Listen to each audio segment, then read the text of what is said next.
Imagine this. It's 1949, and you're sitting in a fancy restaurant in New York City. You've just finished a delicious dinner: steak, mashed potatoes, and a big slice of cheesecake for dessert. The waiter brings the bill, and suddenly you realize, uh-oh, you forgot your wallet. Embarrassing, right? Well, that exact moment happened to a man named Frank McNamara. And believe it or not, that oops moment would lead to the creation of something that changed the world forever: the very first credit card.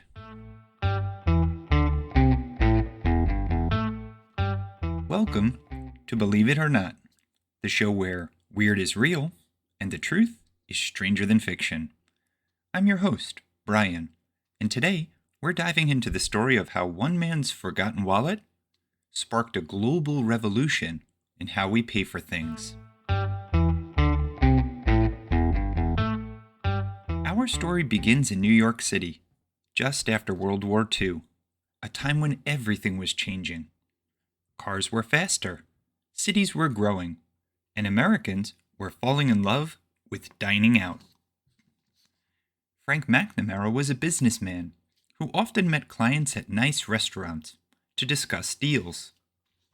One chilly night in 1949, he sat at a place called Major's Cabin Grill, the kind of spot with cozy booths, sizzling steaks, and waiters in sharp white jackets. As the plates were cleared and dessert was served, Frank reached for his wallet, then froze. "Oh no," he muttered. His wallet wasn't there.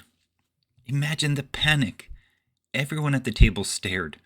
The waiter stood waiting. Frank's face turned red. He had to admit, I seem to have forgotten my wallet." In the end, he called his wife to rush over with cash, a moment he'd never live down. But on the cab ride home, a spark of genius hit him. What if, he thought, there was a way to pay without carrying cash at all? He imagined a single card people could use at different restaurants, one that would let them pay later all at once.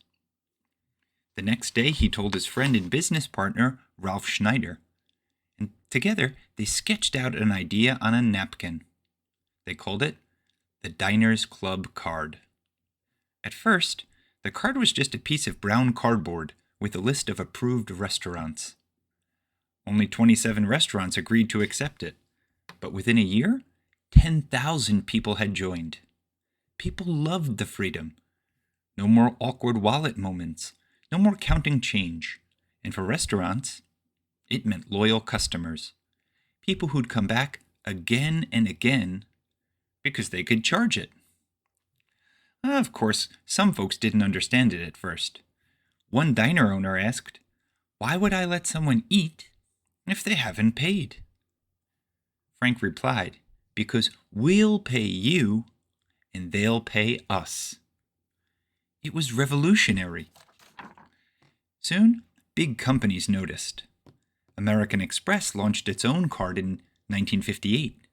This time, it was made of plastic.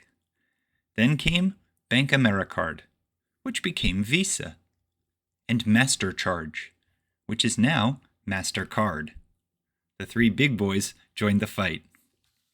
And from that point on, the world of money would never be the same again. And today, there are over 3 billion credit cards in use worldwide, all tracing back to one man's forgotten wallet and one embarrassing dinner.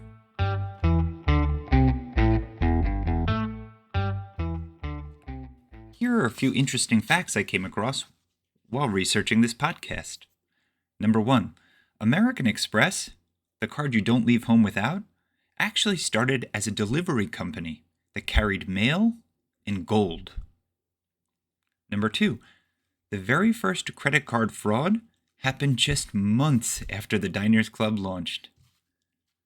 And finally, number 3, some modern cards are made of metal or even wood. How cool is that? A wood credit card. Today's episode shows us that sometimes the best ideas come from the most awkward moments. Frank McNamara's dinner disaster changed how billions of people handle money every single day. Now it's your turn to think about it. What would you invent to solve an everyday problem? And could one small idea, or a big mistake, change the world?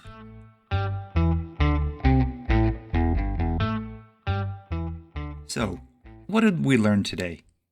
One man's forgotten wallet led to the creation of the first credit card, an invention that changed how people buy, travel, and live. Before we wrap things up, here's a credit card joke for you. Police asked a man why he didn't report his credit card as stolen. The man replied, "Because the thief spends less than my wife." Next time on Believe It or Not, we're taking a trip to the airport, but not for a flight. We're exploring how one clever idea turned boring waiting time into the ultimate shopping spree.